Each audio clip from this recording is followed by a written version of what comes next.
कर्पूरगौरं करुणावतारं संसारसारं भुजगेन्द्रहारं सदा वसन्तं हृदयारविन्दे भवं भवानी सहितं नमामि।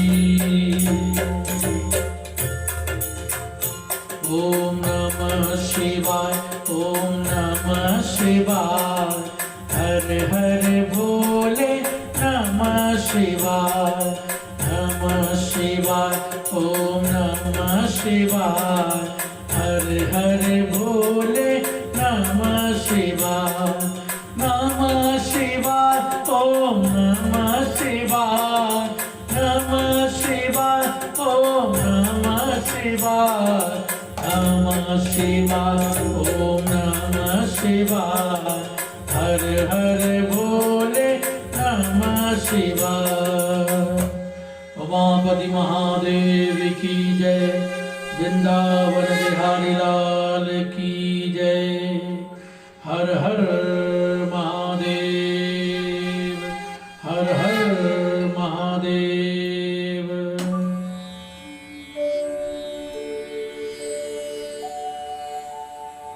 ओम गंगणपतिये नमः। ओम नमो वक्रतुंडाय नमः। ओम नमो वासुदेवाय नमः।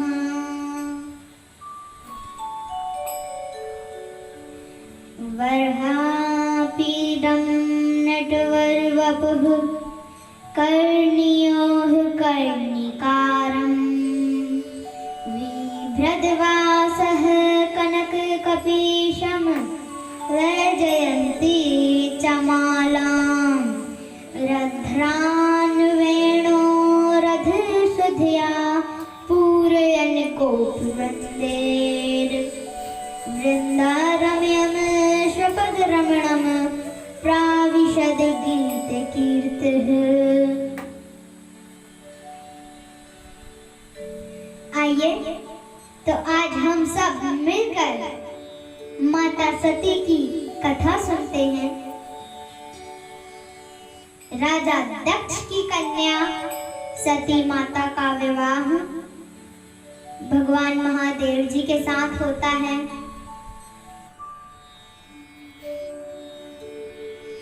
एक बार सभा का आयोजन रखा जाता है और सभा के आयोजन में सबको बुलाया जाता है। देवी देवता गंधर्व किन्नर नागपाल दिक्पाल ऋषिगण सबको बुलाया जाता है। महादेव जी भी आते हैं।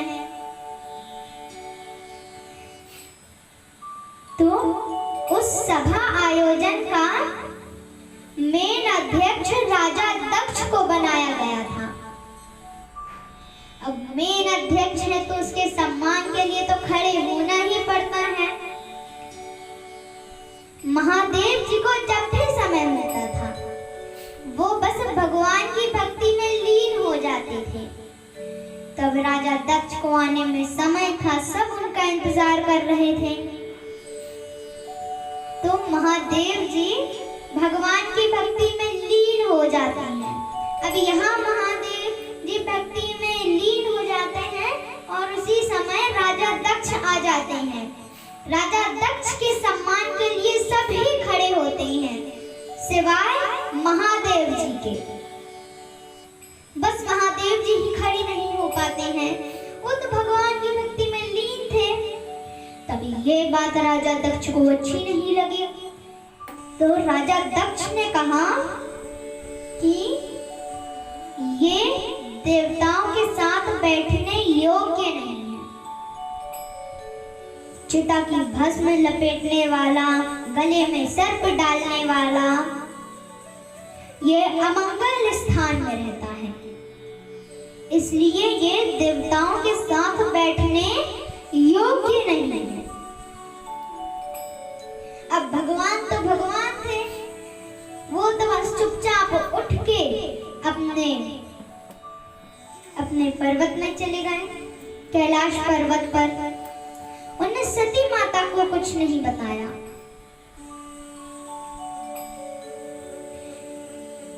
कि उनको दुख पहुंचेगा।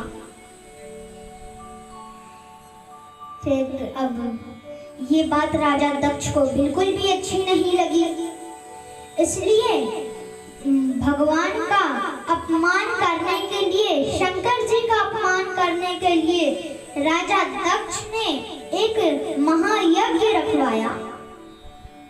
उसमें भी सभी को बुलाया, देवी देवता, नागपाल, दिक्पाल, गंधर्व, किन्नर, सारे ऋषिगण, सबको बुलाया। लेकिन बस महादेव जी को नहीं बुलाया। उनको कोई निमंत्रण नहीं दिया गया। फिर उस समय जब यज्ञ रखा गया तब आकाश मार्ग पे बहुत चहल पहल मची थी। जैसे किसी के घर में विवाह होता है, सब तैयार हो के निकलते हैं, मस्त चहल पहल मची रहती है, वैसे ही आकाश मार्ग पे चहल पहल मची थी। सब तैयार हो के अपने विमान में बैठकर निकल रहे थे। नारद जी को अच्छे से पता था कि भोले बाबा जी को निमंत्रण नहीं दिया गया है, लेकिन फिर भी माता सती के पास जाते हैं और कहते हैं, माता आप तैयार नहीं हुई, मुझे तो लगा कि मैं आपके साथ ही हो लूंगा। तो माता सती ने कहा, कहाँ जाने के लिए तैयार होना है? तो नारद जी ने कहा कि आपके पिता ने बहुत बड़ा यज्ञ रखवाया है, उसमें सभी को बुलाया है, आपको नहीं बुलाया क्या? तो माता सती सोचने लगी कि शायद पिता यज्ञ के बहुत से कार्य होंगे, तो उन कार्यों की वजह से मुझे बुलाना भूल गए होंगे। तो अब वो महादेव जी के पास जाती हैं और कहती हैं, नाथ आप तैयार हो जाएं, हमें चलना है। तब महादेव जी से तो कोई बात छुपी नहीं है। तो महादेव जी ने कहा, नेवता आया है तो चलो। तो माता ने कहा, मुझे नेवता की क्या जरूरत, मैं तो उनकी बेटी हूँ,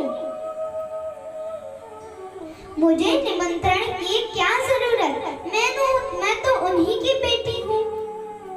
वो बाकी कार्यों में व्यस्त होंगे तो हमें बुलाना भूल गए होंगे, मैं तो जाऊंगी। तो महादेव जी ने कहा, माता मैंने आपको नहीं रोका, देवी मैंने आपको नहीं रोका, लेकिन मैं नहीं जाऊंगा। तो अब सती माता वहां पर जाती हैं और वो देखती है कि वहां पर सबको स्थान दिया गया है सिवाय महादेव जी के। शंकर जी के लिए कोई भी स्थान नहीं दिया गया था। उतने में राजा दक्ष देखते हैं तो वो कहते हैं, अरे मैंने तो तुझे बुलाया ही नहीं, तो तू यहाँ कैसे आ गई? अब माता को बड़ा दुख पहुंचा कि काश मैंने नाथ की बात मान ली होती, और आज मेरे पिता ही ऐसा कह रहे हैं कि मैं बिना बुलाए ही यहाँ पर नहीं आ सकती। तो राजा दक्ष कहते हैं, तू उसके साथ रह के उसी के जैसी हो गई है। वो गले में सर्प डालने वाला, चिता की भस्म लपेटने वाला, तू उसी के जैसी हो गई है। ऐसे राजा दक्ष महादेव जी का बहुत अपमान करते हैं। तो माता ये नहीं सह पाती और कहती है, बस पिताजी, मैं चाहूं तो आपका अभिवध कर सकती हूँ, लेकिन मैं ये नहीं चाहती कि भविष्य में हर एक बेटी पे अपने पिता के वध का आरोप लगे। मैं ऐसा गद्दार भी नहीं होने दूंगी।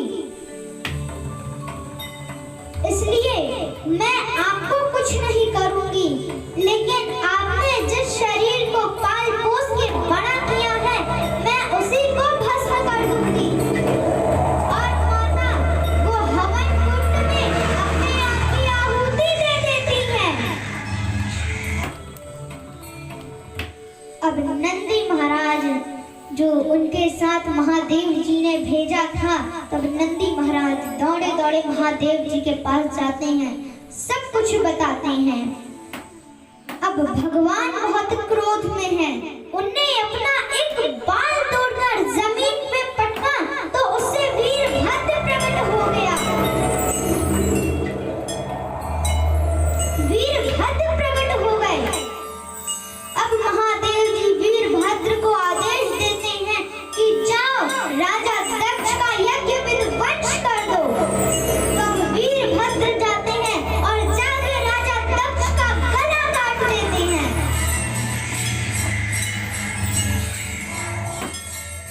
तब राजा दक्ष का गला काट देते हैं। तब सारे देवता जाते हैं विष्णु भगवान के पास कि हे भगवान, अगर ये यज्ञ अधूरा रह गया तो ये अमंगल हो जाएगा, तो आप कुछ उपाय कीजिए कि ये यज्ञ अधूरा ना रहे। तब विष्णु भगवान सारे देवताओं के साथ महादेव जी के पास जाते हैं और महादेव जी से प्रार्थना करते हैं कि भगवान, अगर ये यज्ञ अधूरा रह गया तो ये अमंगल हो जाएगा। तो भगवान मान जाते हैं और राजा दक्ष के सर की जगह में बकरे का सर लगा देते हैं। बहुत मैं करता था, मैं बहुत बड़ा राजा हूँ, मैं ऐसा हूँ, मैं वैसा हूँ, इसलिए उसके सर की जगह पे बकरे का सर लगा दिया था। बोलिए उमापति महादेव की। ओम नमः शिवाय, ओम नमः शिवाय, हर हर भोले नमः शिवाय, नमः शिवाय, ओम नमः शिवाय, हर हर भोले नमः शिवाय। भीम भयंकर महाप्रलयंकर, जय जय जय शिव शंभो। भीम भयंकर महाप्रलयंकर, जय जय जय शिव शंभो। आदिदेव हे महादेव हे, जय जय जय शिव शंभो।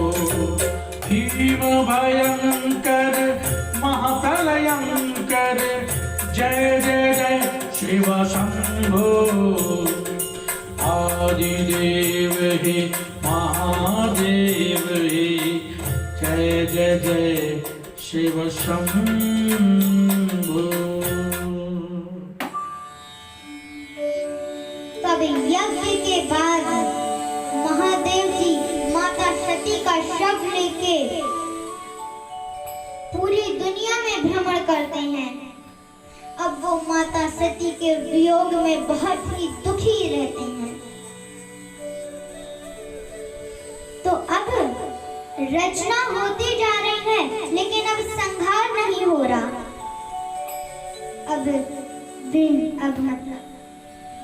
अब महादेव जी तो संहार करते हैं, उनका कार्य तो यही है। अब महादेव जी संहार नहीं कर रहे, तो ब्रह्मा जी तो रचना करना रोकेंगे नहीं। तो ब्रह्मा जी रचना करते जा रहे हैं, लेकिन अब संहार नहीं हो रहा। तब सारे देवता जाते हैं विष्णु भगवान के पास और कहते हैं कि भगवान, बस रचना होती जा रही है, संहार नहीं हो रहा है, तो आप कुछ कीजिए।